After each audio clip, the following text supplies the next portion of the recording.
Trump is really making his most ardent shills look a little bit silly by being more aware of the issues that plague his campaign than they are. Now they really were nasty, and then they say to me, "Sir, please stick to policy. Don't stick to personality. You should be nice to people, sir. You have to be nice." I call them up. My geniuses, they get paid a fortune. Actually, not that much. But I call up my people. I say, "They're knocking the hell out of me," and you say I shouldn't get personal. I have to get personal, don't I? I have to get personal. I have to get personal. They get personal.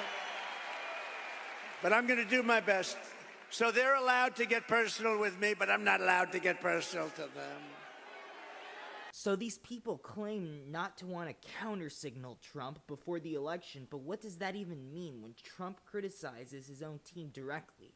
Also, it's difficult to see how pretending everything is fine is actually less destructive to Trump's chances than acknowledging the truth, and which is his campaign has some serious flaws to deal with, as Trump says.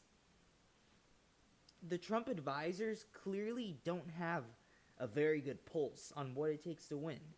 Trump's team are always looking to defend their positions instead of, deflecting and then criticizing your opponent's debilitations. Gavin Newsom, unfortunately, does provide a good example on how to repel unpopular positions effectively. This theme of this convention, a lot of it is about freedom. You have criticism of Governor Tim Walz and how he handled COVID-19.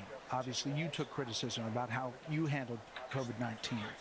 That there was a real crackdown on people's businesses and how they dealt with things. Yep. How do you say that that was freedom? Well, I mean, in health, wealth, and education, states like California outperform states like Florida. They lay claim to be freedom states, even though they're banning books, banning speech in the boardroom, in the classroom, banning women's rights, the right to choose. I mean, you want to compare or contrast, pretty easy. We believe in bodily autonomy. We believe in the freedom to love, freedom to go to school without fear of being gunned down. We care more about our children than the National Rifle Association. I'll take this debate head on any day of the week on freedom. And don't forget, I was doing ads a couple of years ago on this saying, how in the hell are we losing the debate on freedom? And with respect, during COVID, Donald Trump himself was out there promoting a lot of these policies, supporting this policy. I don't think that.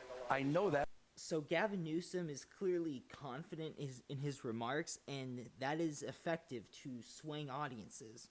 Also, he mentions a lot of things that California is better at, which aren't technically related to freedom, unless you believe a service provided by others constitutes as a right, which is, again, difficult to believe and certainly not in line with the Constitution, but he does deflect very effectively on this issue. He's confronted with a position of his that is unpopular, and he deflects very well. This is how it should be done, not whatever nonsense that the Trump campaign is engaging in, always being so weak and defensive. It's really something that, again, Trump acknowledges that his weak and defensive advisors need to make some changes. The issue is clearly present, and frankly, it's good that it's finally being acknowledged by somebody. It's a little embarrassing for the ardent Trump shills who won't criticize the campaign or the unfortunate positions that he's taken, that Trump himself is ahead on the 8 ball before they are. However, Trump did have positive developments today, as addressing chronic health problems and food guidelines is one strong move from the Trump campaign. This is quite an important issue, and it does help separate himself from the Harris in a positive manner. Nobody's done more. Millions and millions of Americans who want clean air, clean water, and a healthy nation have concerns about toxins in our environment and pesticides in our food. That's why today I'm repeating my pledge to establish a panel of top experts working with Bobby to investigate what is causing the decades-long increase in chronic health problems and childhood diseases. including autoimmune disorders, autism, obesity, infertility, and many more. We want every child in America to grow up and to live a long and healthy life. So I just want to ask Bobby to speak for a little while. I'll stand aside.